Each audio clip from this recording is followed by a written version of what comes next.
Hi, this is Aaron Eisberg Nog from Star Trek Deep Space Nine, and you're listening to Beyond Trek.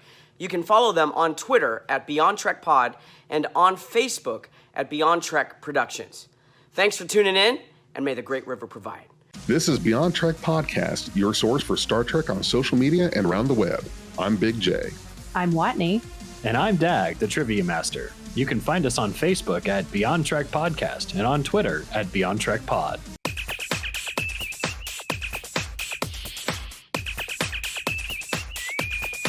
Red alert. We've got a really exciting episode of Beyond Trek Podcast tonight. We're going to be talking about the new series, Star Trek Picard.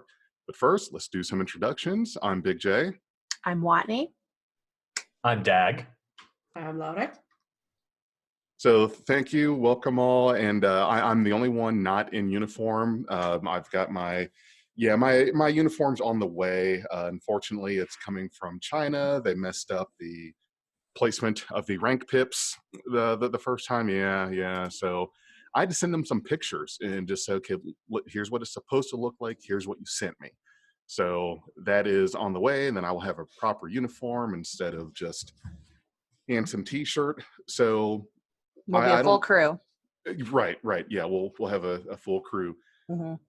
I don't know about you guys, but I was, after that first episode of Picard, I was emotionally exhausted. Yeah, it was quite the roller coaster. I think it goes without saying there's going to be spoilers in this episode. So if you haven't seen it, back out now. back out unless you don't care about spoilers. And Yes. also, listeners, this is going to be a long one. So buckle up. Here we go. But yes, Big J, I agree with you. Completely emotionally exhausting. Just seeing my faves. Not all my faves yet, but a lot of my faves on screen. It was awesome. Yeah, when it ended, I was like, no, this is just a commercial, right? There's more, right? No, there's not more. What? Give me my fix, man. Yeah, I wish it was like a 3-hour pilot or something. Like, give me more, please. I at least would have liked if we had gotten 2 episodes, but I'm not going to complain. Yeah. Or I could complain, but nobody would listen. Well, it would get lost in other complaints, I'm sure, from the Trek community. So. Well, So, if yeah. If it's any consolation, there's a short track from the Discovery packet thing that sort of is part of Picard a little bit. That's true. Yes, it is. And that short trek, Children of Mars, was a great little preview as to the events that were going to happen in this episode and what happened with Picard. But so let's do this. I have a couple notes here. I'm sure you guys do as well.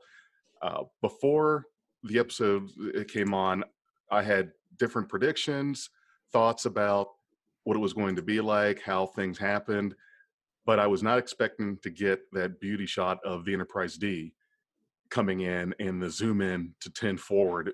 Wow. That opening scene was pretty amazing. It was. It's so amazing that Dag did not unmute himself. Yeah. No. There you go. You got it. It was so beautiful. Sorry, I clicked off screen to go check out some notes, but no, it was gorgeous because we saw the Enterprise D in a way we've never seen her before. We didn't get the beauty shots from Generations, which was the last time she was on screen. We didn't get anything like that in TNG. They just didn't have the budget for cool Nebula 3D navigation shots. It was gorgeous. And if you notice in the background, they were playing Blue Skies. Blue Skies, Which yes. is, for those of you listening, that is a song that Data sang at Triker. That's their ship name, Triker's wedding. It's the USS Triker. It's the USS Triker. It's Deanna and Will's wedding from Nemesis 2002. It was a really cool callback there.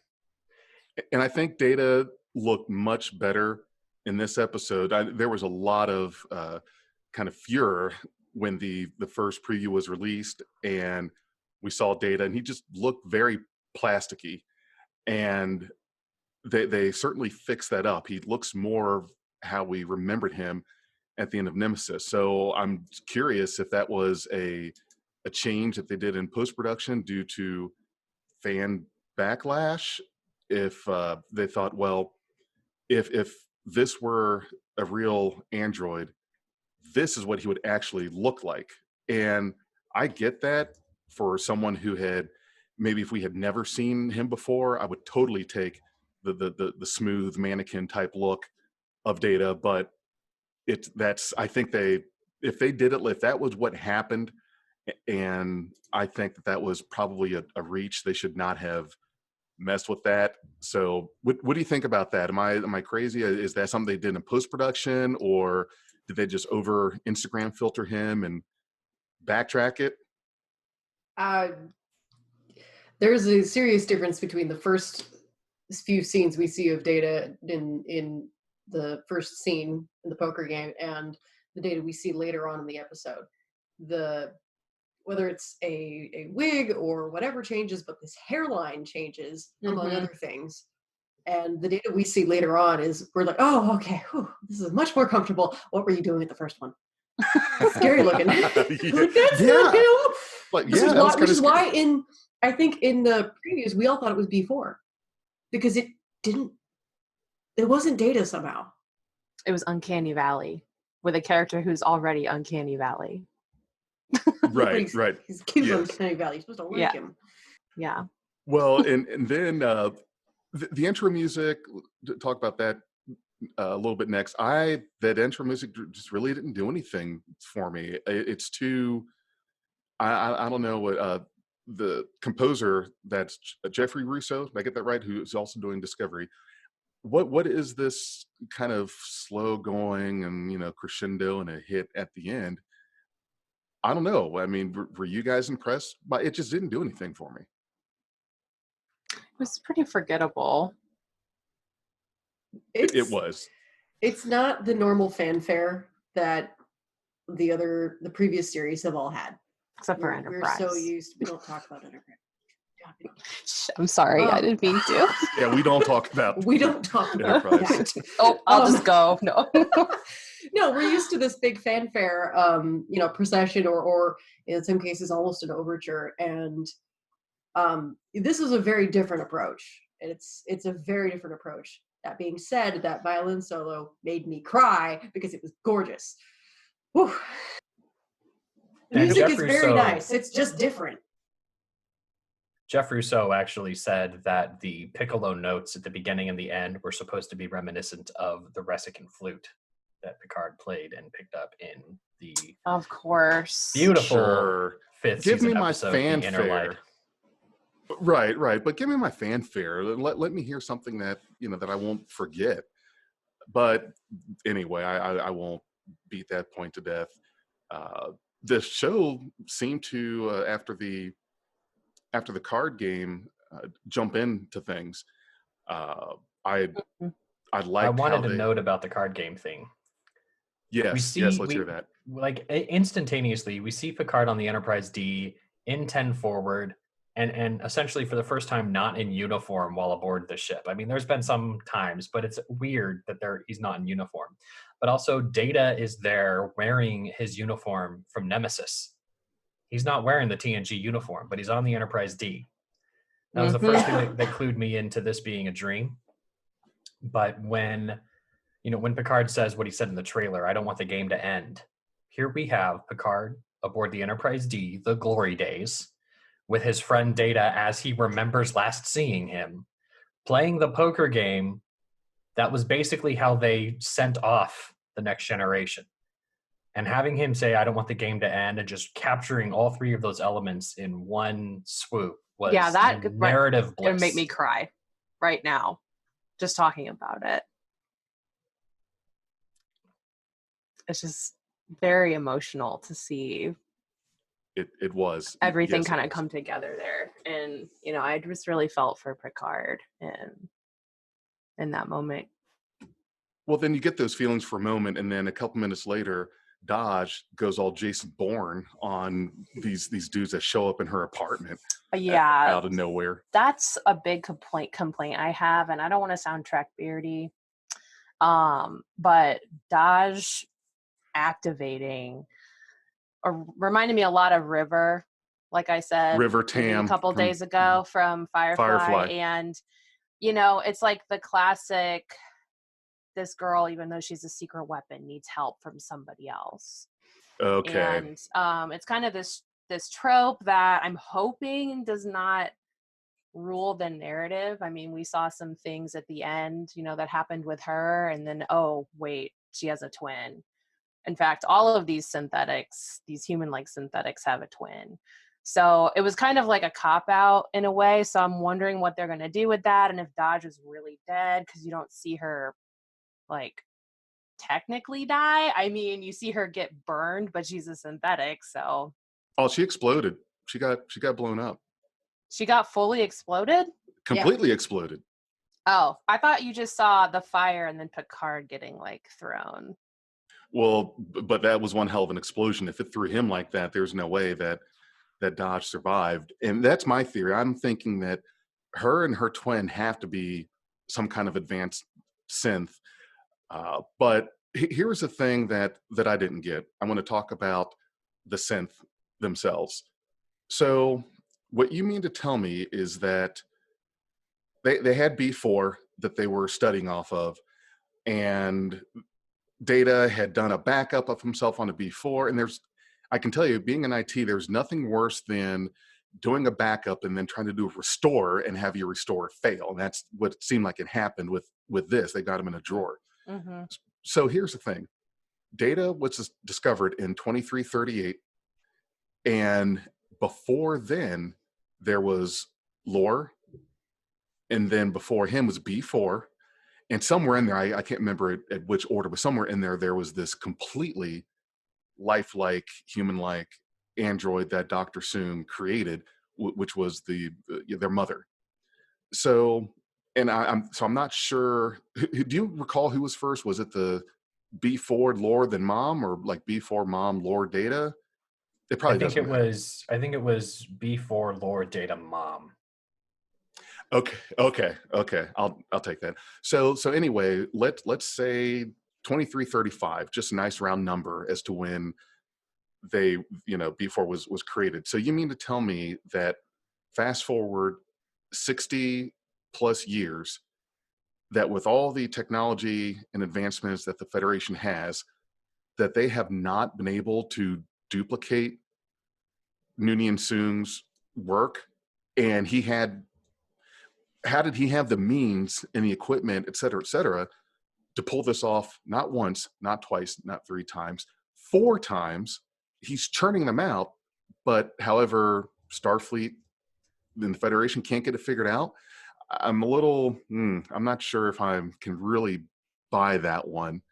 There's definitely merit to your argument. I think one of the things there, I mean, the short answer, yes, nobody figured it out. But even Data, who was made of the stuff, couldn't replicate it with Lal.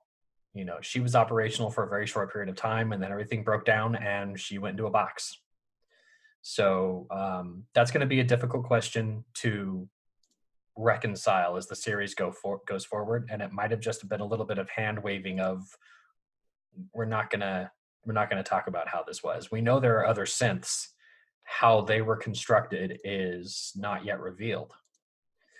But I wanted to address the thing that Watney said about all these synths having twins. I think it's just Dodge and Soji are the prototypes of the fractal neuronic cloning technique that Dr. Girardi said Maddox developed.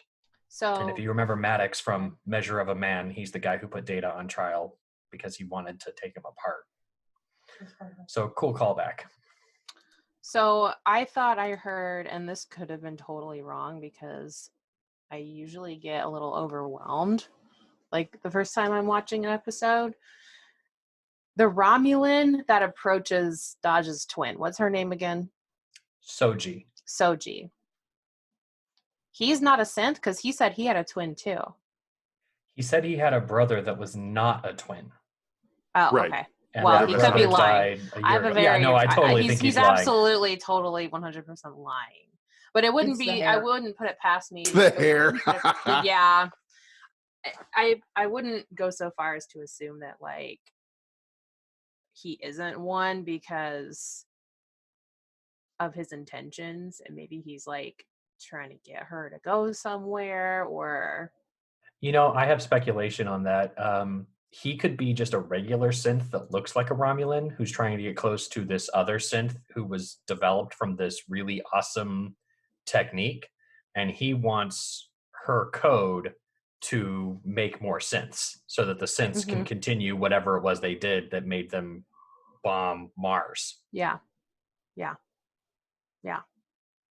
I like that was what got Picard to leave Starfleet, because that was one of the questions, I think one of the things that was talked about possibly the most on different forums and on the internet was, what was it that got Picard to leave, knowing that they were had to acknowledge the destruction of Romulus, because the destruction of Romulus, it was shown in the Kelvin timeline. It was talked about then in Star Trek 2009 when Spock found Kirk in the ice cave. So that's canon. The destruction of Romulus was canon in the Prime timeline. That they could not address that, and I'm glad that they didn't try to either ignore that or hand wave something away, and that was the big impetus behind him leaving. But I was trying to think, okay, well, why would he care so much about Romulus being destroyed that he would resign from Starfleet? And that was the part that everyone's trying to theorize as to, well, after the events of Nemesis, he was I guess got attached. There was just a lot of stuff going around, and then some of the theories started coming up that when we saw in the preview that he led the biggest rescue armada in history. I was thinking, okay, so the star, the Hobus system is where they said the star exploded, impending doom for the Romulans. He tries to seek out the Federation for assistance. They kind of drag their feet because, well, that's one pain in the ass power that's been dogging us for a couple hundred years. Maybe it's not our responsibility. Let's quote the Prime Directive. Well, that we got to do our non-interference. And my thought was, okay, so maybe he got together, pulled a lot of favors, got a whole bunch of people involved, and like did his own thing against Starfleet's quote unquote orders. And he it was one of those you can resign or be fired kind of things. But I'm glad that the way it turned out was they were all going for this big rescue, and it was staging at Mars. It was the way I understood it. All these ships were prepping at Mars. The Armada fleet was on Mars when the synths attacked. Right. And the entire fleet was lost, and Starfleet said, well, okay, so we're out. We're not going to do anything. Really can't, or and don't want to. Picard pulled out his, 40-inch thick black book of names. It's like, I'm going to call everybody I know who owes me a favor, get 10,000 ships in here to pull 900 million Romulan lives off this planet before stuff goes bad. Oh, I thought the whole 10,000 ship thing, that they were all at Mars and destroyed. Isn't that what the news anchor? Maybe I have to rewatch that part, but I got the impression that entire fleet that was put together for that purpose was setting up at Mars and was destroyed. And they then said, okay, so we've lost all these ships. This is a disaster. We've lost Mars now. So I think an official Starfleet initiative was happening, and they were staging it at Mars to launch from there. And that's when the synths attacked. And Picard was like, well, the Romulans still need our help. And the Federation was like, well, we just got attacked. And maybe it wasn't even that bad. Maybe it was just a really bad timing. Like, we just got attacked. Mars is burning. We can't help the Romulans. And there might have been ships available that weren't, but Picard called in every favor he had. He mentioned that in an interview that the best historical analog he could think of was Dunkirk, when a bunch of civilian-operated ships went and pulled out military personnel from a dangerous situation. Yeah, and so that was I think him saying that Starfleet did a very dishonorable thing, that was pretty powerful. And Yeah. you mentioned the callback to Bruce Maddox. So one of the places that I go to all the time, and the community that is the community on Reddit to go get any news or discussion or info on Star Trek Picard, is a subreddit called Picard. You do a Google search for Picard, Picard community, Picard subreddit, it's going to be the first one there. And we've also got a moderator from Picard. His name's Rispetto, and he's going to give us his take on the episode, do a little talk there. He was not able to join us tonight, but he will be on with us at some point. We actually have a couple moderators from their community who will be giving us some info and some talk back on what they're saying. So real quick, let's go ahead and hear what Rispetto has to say about the first episode of Star Trek Picard. Hey, Big J. Thanks for having me on the show. So, with the launch of Star Trek Picard last Thursday, there's a lot of stuff I'd love to cover. I could literally sit here for hours talking about Star Trek. The show as a whole sits very near and dear to me, but instead of that, all I can really do is talk about some of the more prominent aspects of Picard. I'd like to get this out of the way. I think the episode was amazing. I think it was great. It was everything I was hoping for, plus a little more. There are some aspects of it that felt a little off, particularly the pacing at the start of the episode, but considering they only had a 1 hour time slot instead of a 2 hour one that most pilots get, I think the writers can be forgiven for that. But other than that, it was basically a perfect episode of Star Trek.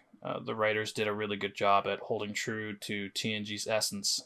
Contrast what we saw in the first episode of Picard to the first season of Discovery, and it's easy to see the differences in where the writers are taking the two shows. I've been saying for years that the best episode of TNG ever made is The Measure of a Man. Whenever I have a friend ask me where they should start watching TNG, I always point them to that episode first. It highlights everything about TNG that the fans love, and throughout the entire first episode of Picard, it's very obvious to me that they essentially took the core motif of The Measure of a Man and expanded it to cover an entire episode, possibly even an entire season. One thing to keep in mind when watching the show is to remember that for anyone who understands what Gene Roddenberry's vision was, the show isn't truly talking about the rights of an android, or in this case, the rights for androids to be manufactured at all. That may be the plot device used because we're in a sci-fi setting, but the message directly translates into, women's rights,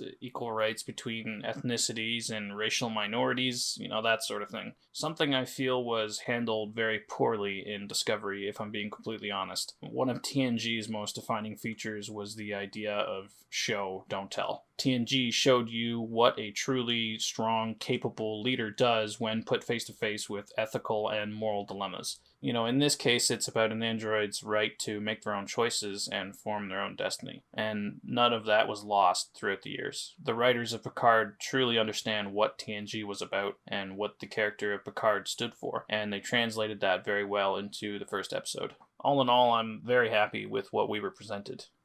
Typically in the past, the first season of any Star Trek show is its weakest. That's particularly true with Deep Space Nine. At least in my opinion. It's a trend that carried through right into Discovery, with fans claiming Season 2 is far superior than Season 1. If what we were shown last Thursday is an example of Picard's weakest episode, then I'm very excited to see what the next 6 or 7 years look like. Thanks for having me on. I'm hoping we can get together for a live recording next week instead of a segmented episode. Take care. Okay, that was I mean that was a good take. I do agree with a lot of the things that he said. Very good take on that. And going back to what I was going to say about the discussions there. So there's a discussion thread in this community on Season 1, Episode 1 of Star Trek Picard. Top comment here by a user named jman100_JCMP. Bruce Maddox being involved was a nice curveball. Didn't expect that. This was an excellent episode, and I can't wait for more. And it was. I like that this show is not afraid to pull these references that are very valid, but the general audience may not know about, they're not doing that. It is, they say these things, they're not afraid to do that, and the fans pick that up. We appreciate those kind of things more. I would appreciate if we saw Beverly. I'm just saying. She's my favorite, please. Right. Yeah, we may, hopefully. Yeah. I think that we will. I think going back to how we learned about what happened between the last time we saw Jean-Luc and the beginning of this episode, it was kind of like they did a lot of telling and not showing. And I think the interview at the beginning was like, okay, what is the narrative reason why he's having an interview now? Okay, it's kind of a plot device in order to tell the audience things. But it would have been cool, I think, to learn about some of the things that happen, and maybe I'm sure we're going to learn more. But it would have been cool to see that further on, and kind of like, I know people probably were like, what happened? And they want to know. But it would have been cool to maybe drag that out a little bit instead of saying like, okay, here's a massive info dump, and now we can just like continue on with this story. That's what I wanted. I wanted the massive info dump. I wanted questions answered. I agree with you. And it's my take that the interview was the way to show the audience just a little bit of a hint of how isolationist Starfleet is becoming. Mm-hmm. You know, her pointed questions about, you're saving Romulan lives, and Picard's very, very clear, no, just lives. And right. it felt very much an attempt to try and maybe discredit Picard for maybe some kind of future thing. Absolutely. Yeah, you could tell she was like, at the end, she was like, I got him. When he got up and walked away, you could tell that reporter was like, boom, I got that reaction out of him, which sucks that the has to go there, but yeah, because we all hate her for it. Yeah. He's another cool man. thing Leave him alone. about Mm-hmm. another cool thing about that moment. When Picard's fixing his tie to go on stage, behind him on a hat rack just above his head is a Dixon Hill fedora. Oh my gosh. I bet there's a holodeck in that basement. Dixon Hill, who was, according to another thread that I read, Dixon Hill, who was the captain's getaway from having to follow rules and regulations and be his own person and do things on his terms. Mm-hmm. Allegory? So this was another thing. This tied back into the reporter. So this was from a community member of r/Picard. His name's Boring Name Here. And now let me tell you, we won't quote any phrases from anyone who's got a name that is, probably not family friendly, because that can happen sometimes on Reddit. Well, but this podcast, just make sure we don't get yanked by YouTube as saying it's not for children, and then it is. Definitely is not. So I think we forgot to do our opening of you ain't found shit, or we ain't found shit from Spaceballs. So yeah, there we go. Now we've got our PG-13 non-kid friendly YouTube video. So anyway, Boring Name Here said, did the reporter seriously give Picard shit for trying to save 900 million Romulans? Historical enemy or not? What the fuck? Am I missing something here, or completely misinterpreting it?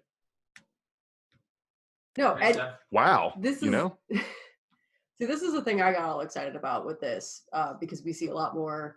We see more Romulans, and because we've got a bigger budget, and easier storytelling, and people who can roll with it a little bit, just because we can, you get more diversity in everyone's appearance. First off, which is really, really nice. If humans are this diverse, we can't assume that everybody else isn't. But I mean, you don't miss the blocky, big old gray blocky Romulan. Don't get me uniform. started on that hairline. Don't get me started on in the bowl cut. Place bowl here. Put clippers here.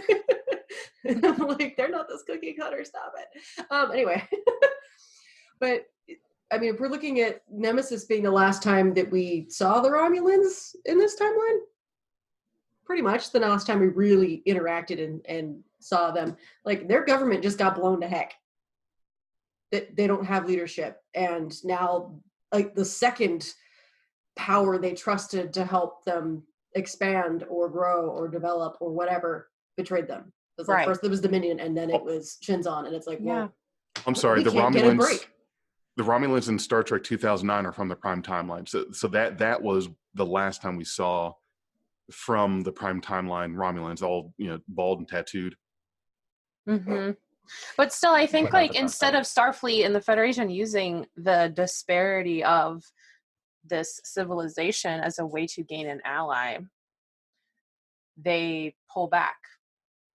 It's like maybe not completely counterintuitive to everything we've seen from the Federation in the past, because they can be extremely bullheaded about some things, but you would think that someone at some point would talk some sense into somebody to say, hey, now we can have these people as allies and we'll be even stronger together. And that's usually how Star Trek ends up. But in this case, Starfleet is doing a 180. And it's kind of uncomfortable. Yeah, and that explains why Picard is so angry about it. Yeah. And just fed up, because after the Dominion War, whether it actually happened the way we say it happened or not, the Romulans are now like, oh, they actually tried to help us, or we think they did, and now their government's gone, and Starfleet via Picard made another gesture of, hey, you're enemies, but you're still important. You're living out here too, so we can't just fling you out the window. And with the decimation of what leadership they had, and they're trying to rebuild, you'd think that some of the newer generations of Romulus would be looking at this whole situation going, hey, wait a minute, they're helping us. Why are we why? And then, when desperation comes, and then the Federation goes, yeah, but somebody just blew up the shipyard, so Right, yeah. It's like, no, you had a shot here. You had a really good shot, and it wasn't even manipulative. Yeah.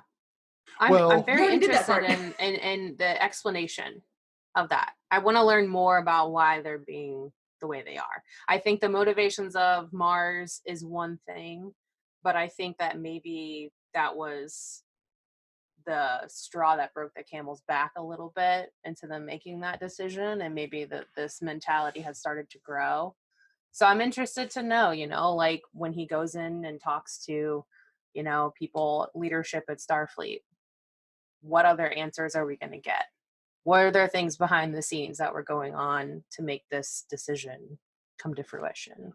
Right. Historically, not very many of those admirals have been very reasonable. No. Oh yeah, admirals are sometimes our characters' worst enemies. Like there's an admiral that's on the ship. Oh, here we go. Oh, the admiral's coming. Jesus. Right. He's the villain of the episode. Here comes the admiral. Well, I wonder if it's just a matter of Starfleet maybe they got tired of sticking their necks out for everyone, because if you backtrack it, they saw Romulus get destroyed. There's always some impending doom on Earth.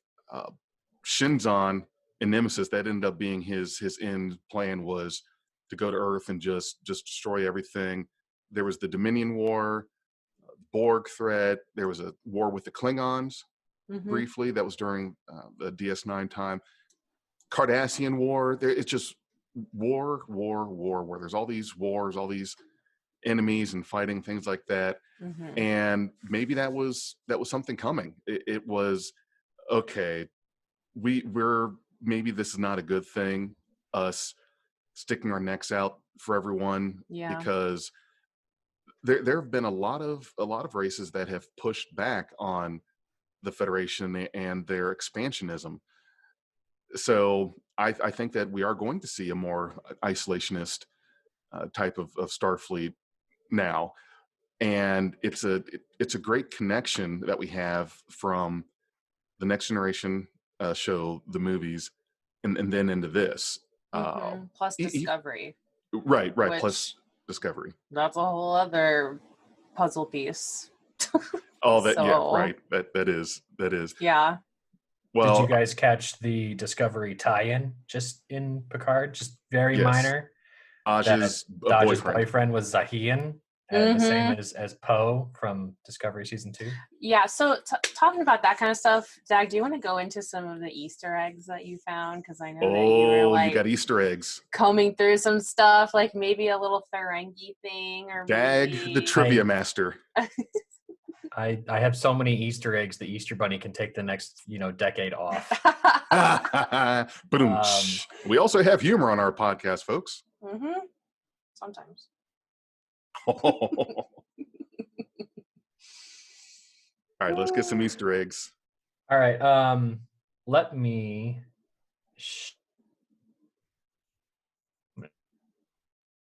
You muted yourself, partner. So when I click away from the window, it mutes me. It's stuffy. So you know what I'm gonna do is I'm gonna go off mute.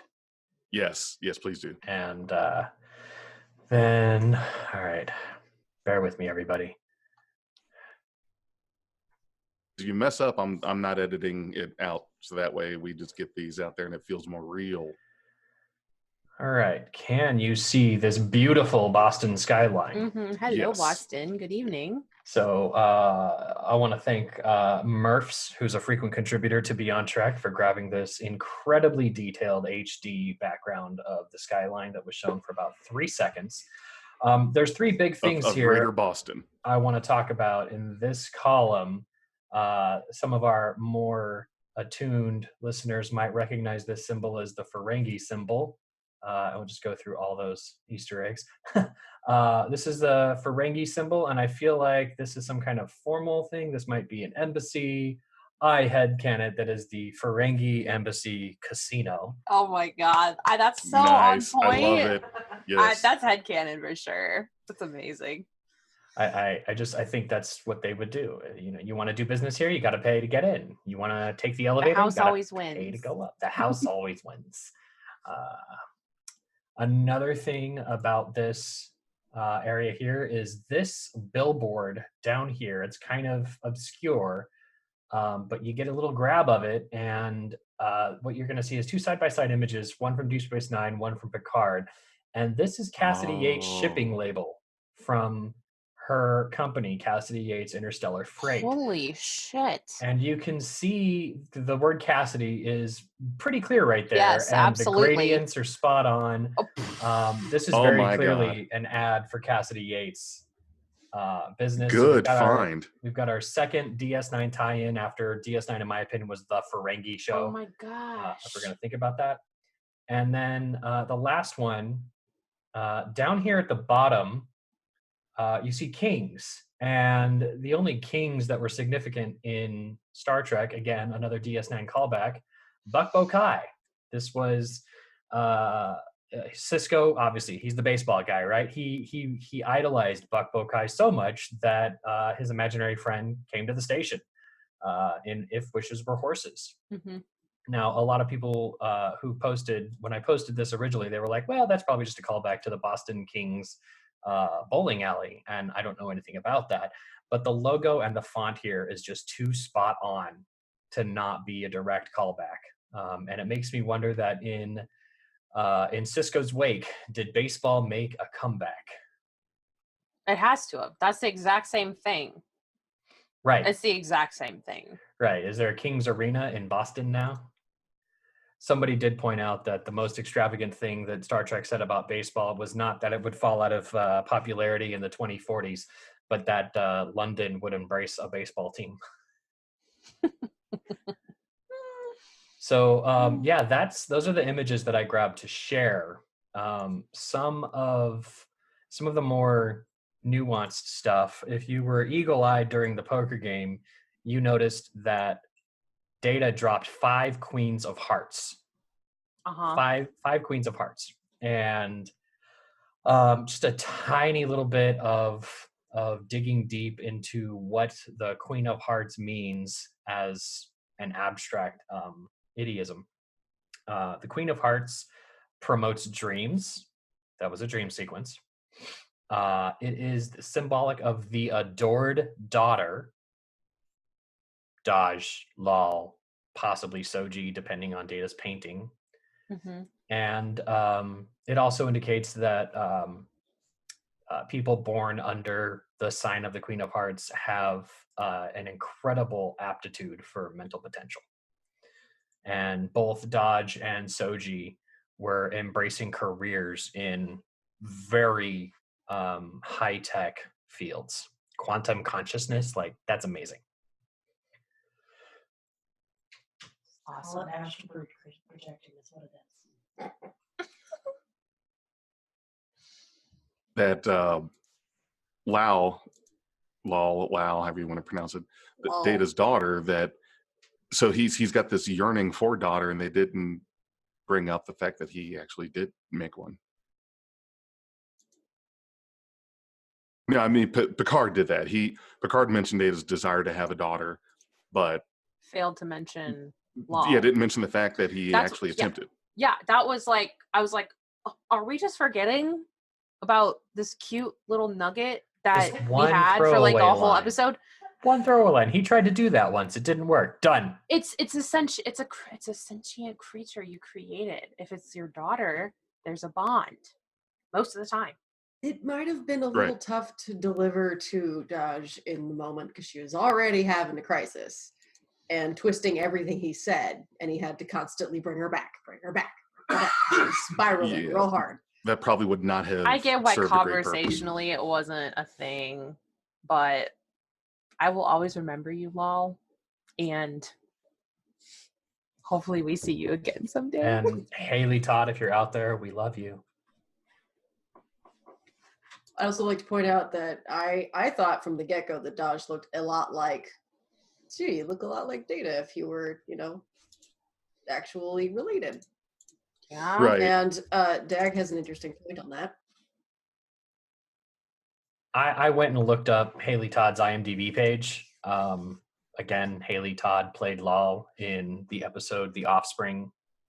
And Haley Todd today looks quite similar to Isa Briones, who plays Dodge. So, All right, I'm looking this up. If there was like an intentional casting thing, you know what? And it might just be my eyes. I might be reaching. I might just want it to happen. But Okay, can we talk about the pictures for a second? The paintings. Go ahead. Was that actually in The Next Generation? Okay, I was gonna say because I was like, damn, that's like someone saw that painting and made an entire fucking show about it. A fanfic buried somewhere. Yeah. Okay. What if Data painted his daughter in that one episode, and we're just gonna write a show about that? Like, wait, now you sound. Wait, like you're gonna do what? Like the picture, the painting, the two paintings, the one in storage and the one in Picard's house. Those were not in TNG. We never saw them in TNG or Muted. No, sorry, they were not. Yeah, and so that's why I just couldn't recollect if they were, or some variant of them or something. Maybe there was an unfinished one that they showed in an episode, which would be a great tie-in, but of course that's not a thing. You have to mine season 6 for all of his painting episodes. Yeah.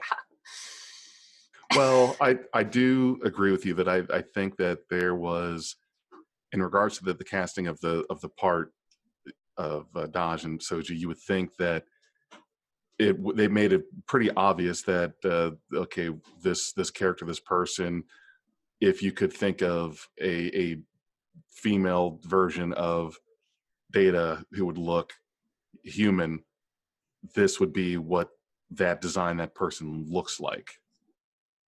So I do think that they're going to hit us with a bombshell. That there's a tie-in here. You've got Data, the Borg, this person that Picard believes he has an idea of who or what she is. I'm waiting for that. It's going to happen. I'm just wondering how many episodes do we get through before we get hit with the big one. Mm-hmm. I'm going to call it now. Right now. I'm going to say Daj is not dead. But she got blown up. I went back and rewatched it. Her whole body didn't explode. And by the way, keep in mind, she's a synth. So she's like super hardy and super strong, mega strong. So I'm just going to call her right now and say she's not dead. I don't know. I can't, I'm having a hard time buying that one. Not with the explosion like that. Synth or not, Here's an interesting speculation on that point. Bruce Maddox coined the term fractal neuronic cloning, or technobabble, The idea is that you can take one neuron from an android and piece together their entire life and experience. And if you could regrow that in a positronic neural net, Dr. Girardi said you could grow a flesh and blood body around that, no problem. Now, well, I think that's what they did with Dodge and Soji, because Girardi said, theoretically, if the process worked, they'd be born as twins. And the fact that they both exist means it worked. I mean, you got your proof right there. But if we can recover a neuron from Dodge's death site, we can regrow Dodge. And we have this cool Borg cube with a maturation chamber, so we could regrow Dodge in like 20 No, minutes. we didn't even fucking talk about the Borg cube. What the hell is going on? How did we miss that? Let's go to the Borg I cube. had it on my list to talk about, only to ask you guys what you thought, because it's like they basically, for lack of a better term, assimilated a Borg cube. They moved. They're squatters. The Romulans just moved into this cube. Yeah. And just took it over. And how did that happen? I mean, think of all the tech. Okay, this was my theory right after we finished watching it, and I back out and you see, the entirety of the Borg cube and the fact that it's got little, I don't know, Tunnels, doors or whatever like that the yeah. Romulan warbirds are going in and out of, which look gorgeous, by the way. Whew. Maddox and the Borg Queen, if they haven't talked already, are probably going to talk, because one heard about the other and wants the other one's tech for whatever reason. The Borg want to be the Borg, of course, and Maddox just wants to make something better because Maddox does that. So we're going to end up facing, like, they were like Dodge and Soji were like the test run, and we're going to end up facing a completely new version of the Borg that are indiscernible from humans and really tough to find out. And we're going to be facing some full-on invasion or something. And for whatever reason, we're calling androids and other synthetic life forms synths now, because we just like nicknames, apparently. That's all they connected to, and it was probably the Borg. Yeah. We're going to end up fighting the Borg again, except we can't tell who's who. It was the Borg that destroyed Mars. Of course. But why? Why? They're If that's so, why? Borg. They're the Borg. What else do they do? Well, but that doesn't quite make sense for them to have done that, because it's not like they would have known that would get Starfleet to back down from helping the Romulans. It would just be that this is our goal, is to get all these, there are all these ships in one place, let's strike a blow. But they weren't even really, they were couriers. They were, he got together Ubers to go help some Romulans. It's not like you had a bunch of high-end Starfleet ships that was a juicy target. Bro, you don't have to have an immediate result that benefits you from making a decision like that. You could do that, and then 10 years down the line, the reaction is still like going from what happened, and so there may be a result that benefits you in the end, kind of like how the founders in DS9 kind of like took over the heads of government and slowly started to basically cause chaos within the Federation. It could have been a tactic like that. Now that's definitely a reach, but play the long game. Yeah, playing the long con. I'm a fan of that kind of strategy. So on the other hand, they're probably just as aware that the Hope Star went, and maybe they had been sitting in wait or whatever reason that they happened to be in the vicinity to see the Federation go, or they caused it so they could move in, because now you've got the remnants of Romulus in crisis, and they're a vulnerable society, and they have nothing to stand on. Literally nothing. The planet is gone. Okay, poof. Because I'd like to point out on that Borg cube, I didn't see a single Borg, and you had organic people walking around everywhere. Well, if they took over that cube somehow, or if they came across it, they were given the cube. You think they were given? I think they were given the cube. I think the Borg were like, we're just going to conveniently shove this your way because you need something to stand on, and we need something for you. Well, so then are they maybe going to acknowledge the events at the end of Voyager, where Captain Janeway took down a major Borg transwarp conduit and hub, and also we saw the Borg Queen die again. So are we? And left the Borg very crippled. There was the that virus that was sent and really dealt them a huge blow. So are they going to bring in that? Are the events of Voyager's Endgame going to play a part of this? The enemy of my enemy is my friend. There's more than one Borg queen too. Like there's multiple queens. Like, well, of course. Why? I don't think in 3 dimensions. I have. Remember, she said from the first contact. Get some 4D chess going here, please. That's yes, please. I have can't play the 3D chess or 2D. I have a 3-part plot that centers again on this. If I haven't said it enough, fractal neuronic cloning. Okay. That plot device. Okay, plot device. So, yeah, it's not just a plot device. It's the One Ring. Everybody wants it. The One Ring. Oh my Everybody God. wants it. It's the MacGuffin. Everybody wants this tech, and for 3 different reasons. Okay, you've got first you've got the Romulans. They just lost everything. Okay, there's 900 million of them left, but that, if we compare that to Earth's population today, that's 1/7, less than a seventh. It's California. A little bit more. I didn't realize it was that dire. It's 3 United States, but it's less than in India. And 2 of them get to chill at Chateau Picard. Hey. So you've got these Romulans who they just lost their entire empire for centuries. They were an empire. They were sprawling. Yeah, they were nemesis with the Federation, and maybe 10 years before Hobus, which isn't canon, by the way. I'll talk about that later. 10 years before Hobus, you get Shinzon, and 2 Romulans help the Enterprise defeat Shinzon, and we've got some cool diplomatic ties and possible coolness.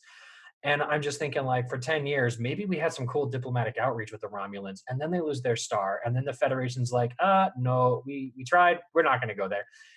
Picard comes in, saves a whole bunch of days, and now the Romulans are out in the universe, and they come across this Borg cube, and they come across maturation chambers, and they realize that they could regrow Romulans. They could just start popping out Romulans. Yeah, it's going to take a couple of decades because they're going to need the experience and da-da-da.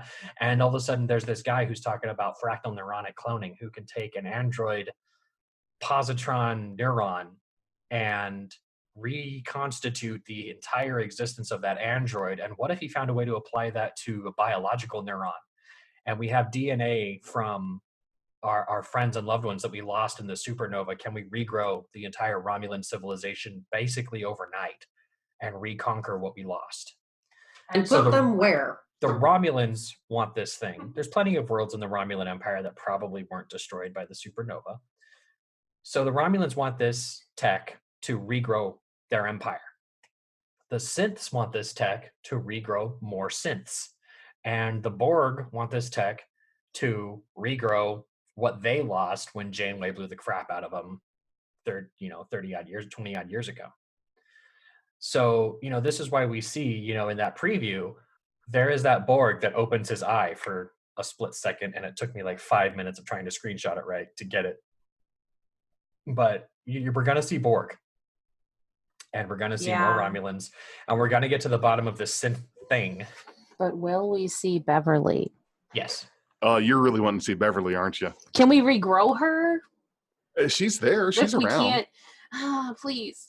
I mean, they could totally throw us for a loop. Episode 5, Q shows up and is like, oh, here's the narrative, by the way, and snap, everything's fine, and also come play with me. Let's go hang out with Lane. And then it ends in the mariachi band. So Maddox, right, his whereabouts are unknown, aren't they? He's right, he left. He went somewhere. He yeeted himself away.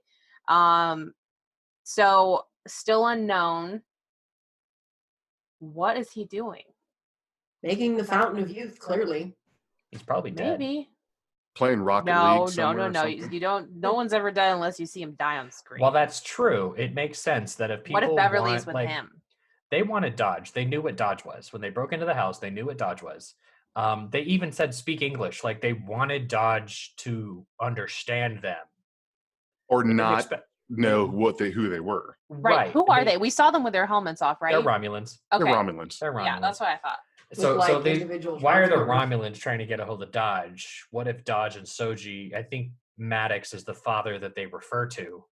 But that tech, you don't want that tech in the hands of some do-gooder, off the do-gooder and re-engineer the tech. Or you make the do-gooder give you the tech and then you off the guy because you don't want him going to Starfleet with, to devise a means to stop us from doing whatever it is we need to do. Or you keep him hostage and make Keeping us from doing the thing. Yeah, maybe. He might be on that cube.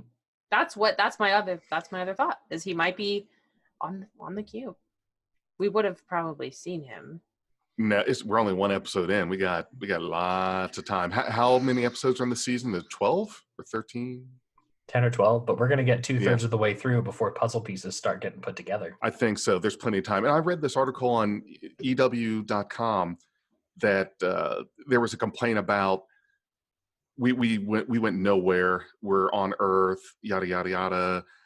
And just people like that, I just want to toss them over a rail. It's like, this is the first episode. Who cares if it's not TNG Part 2 like you want? I hate reading articles like that. I mean, give me a break. Yeah, it's ridiculous because you kind of ignore all of the development of the main character Picard that happens in the first episode. He goes from saying, "I'm waiting to die," to going and being the hero in the adventure.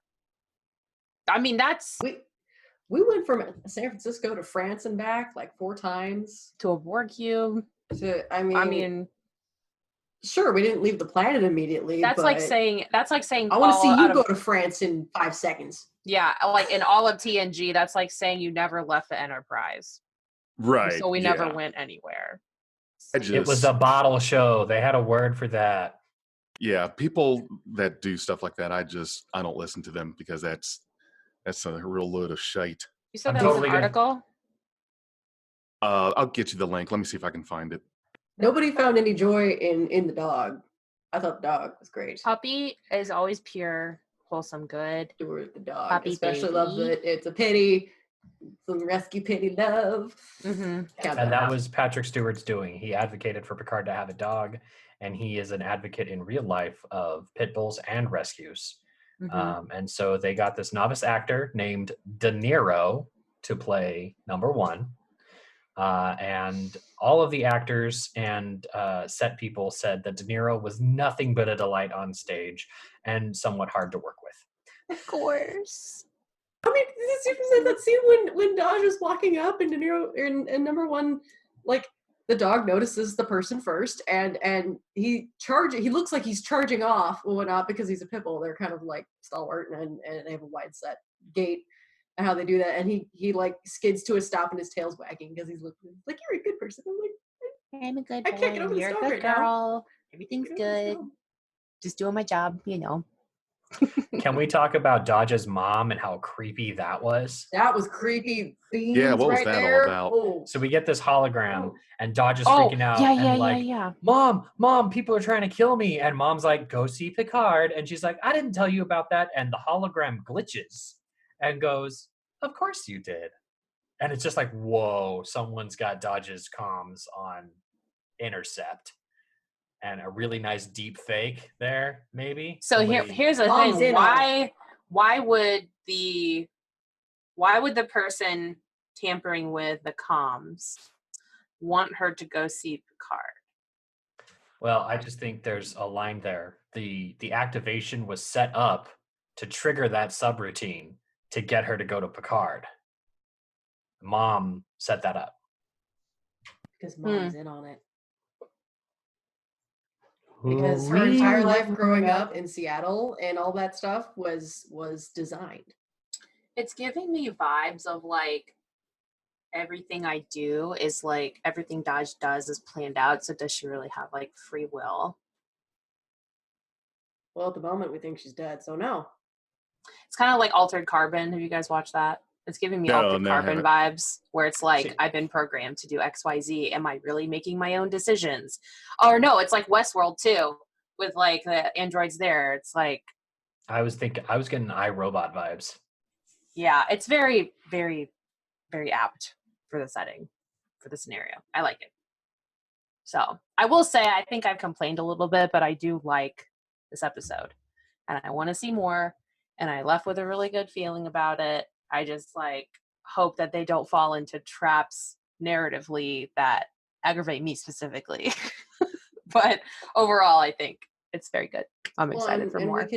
We can probably safely assume that if Dodge is alive, sure, a lot of this might seem like it was pre-programmed for her to happen, so is she making her own decisions? But if that's the case, she is still part Data, and if there's one thing Data likes doing, it's breaking the narrative. That's true. Man. If Dodge was made the way I think she was made, there's a reason Picard's having dreams about her. It's Dodge was made from one of Data's neurons with Borg tech, two things that Picard is intimately familiar and connected to. And Dodge's distress causes her to reach out to that residual Borgness that's in Picard that we saw in First Contact. He can still hear them. And so Dodge's distress is subconsciously influencing Picard's dreams. That's what I wanted. You're welcome. I wanted the Watney table pass. She does this whenever she gets dunked on in Rocket League, which is great, by the way. Come Does find not us at happen Rocket often. League. We are Beyond Trek podcast. She's totally part Borg, and that's why he can hear her. Oh my god. Holy shit. Remember the Can't part be. I said earlier? Remember, you heard it here first. You heard it here first, folks. Oh my god. All right. Have we missed anything? No. I'm going through No. my head, like the quantum archives, and then Dodge shows up, gets blown up, and then he wakes up back in France after Dodge gets blown up. Why isn't he waking up in like a hospital in San Francisco? Oh, yeah. That's a good point. Why the hell is he waking There was up? some weird shit going on with this is a dream. This is my imagination. Is this real? I was getting those kinds of vibes towards the end.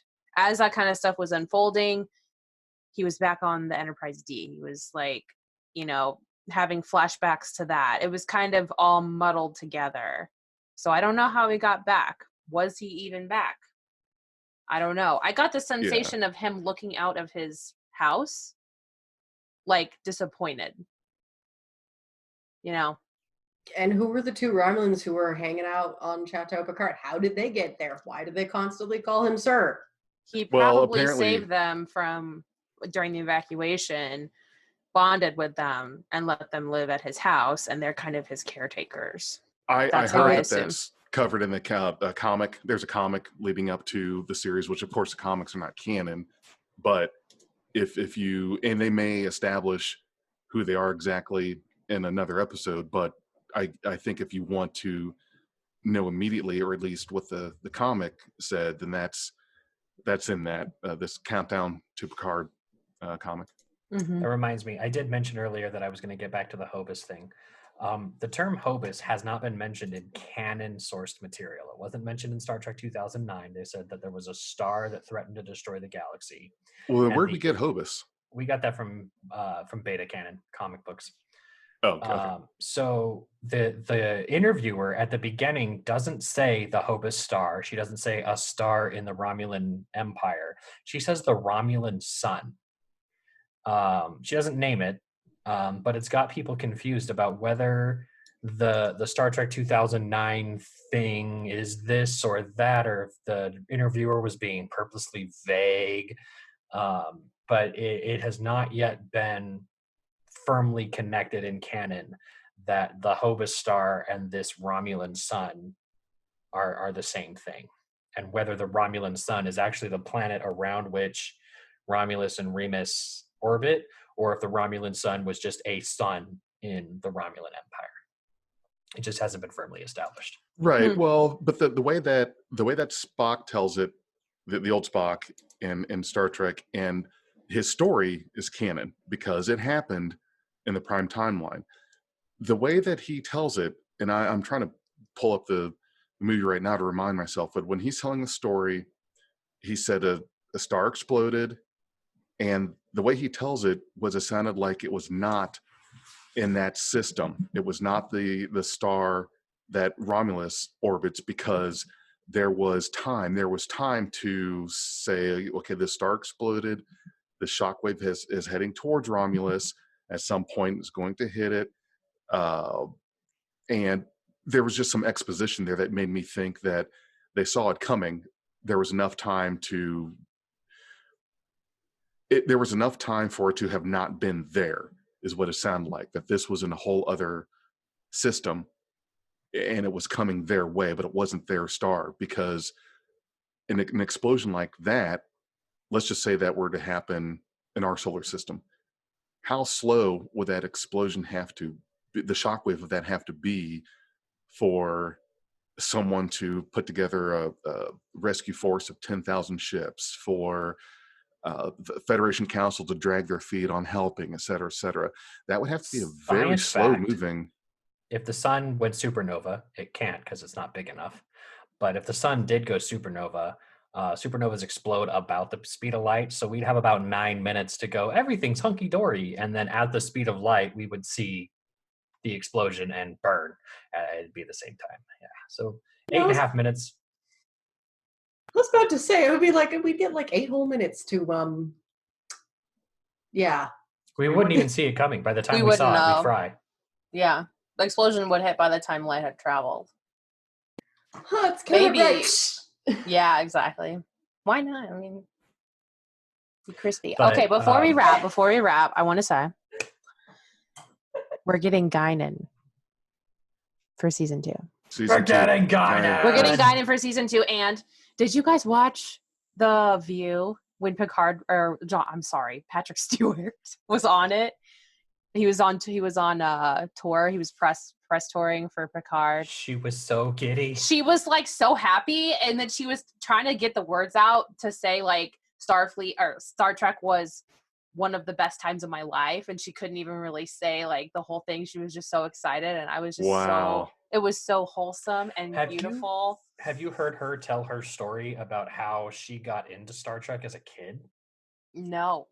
So Whoopi Goldberg was born in the 50s, about, maybe a dozen years before Star Trek came out.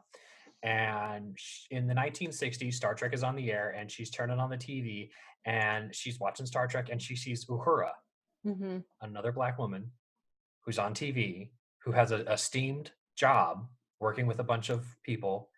And the way I remember it, you can find the quote online, I'm sure, but it's along the lines of, she got up and she screamed and she ran through the house going, "Mama, there's a Black woman on TV and she's nobody's servant." Yes, I remember the story.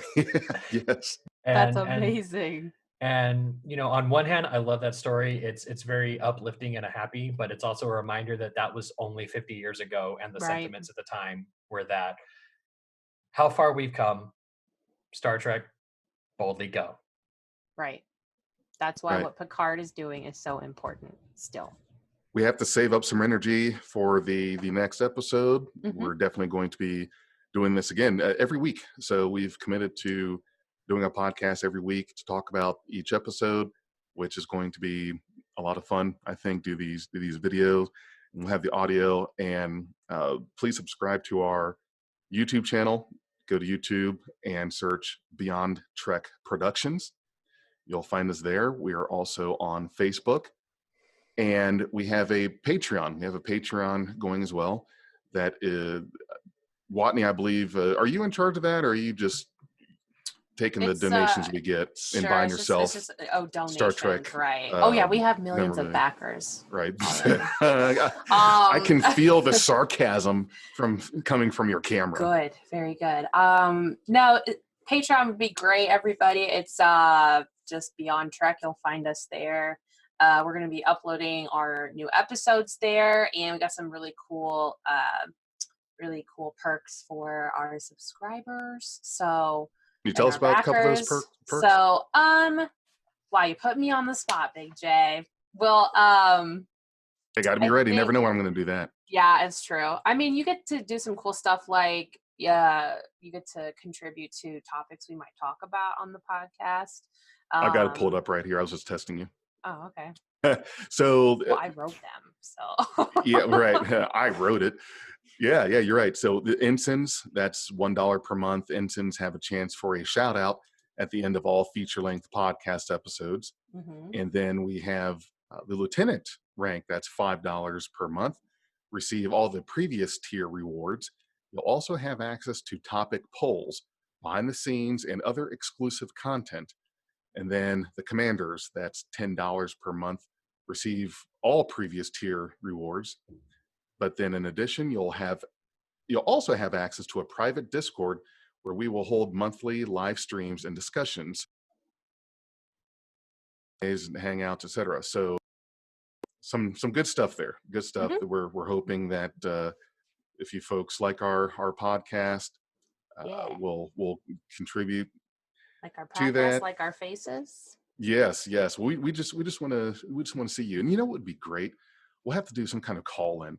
I have to do call-in guest fan, because we do have a number. We do have a Google Voice number, a Beyond Trek Productions number, and we can certainly take call-in from someone, whether it be audio or video. That would be pretty neat. So yeah, we'll have to put that on the books as well. Yeah, sounds great. Well, thank you all. Thank you everyone for listening. Thanks Dag, Watney, and Laude for joining us and doing this first episode discussion. We're going to be doing more, and yeah, let's get a selfie, Dag.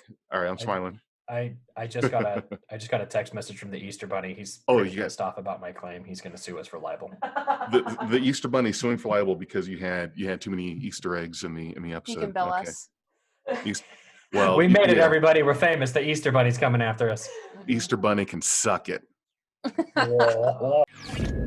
We are Beyond Trek Podcast. Lower your inhibitions and surrender your years. We will add inspirational and hilarious Trek content to your day. Your attention will adapt to subscribe to us. Resistance is futile.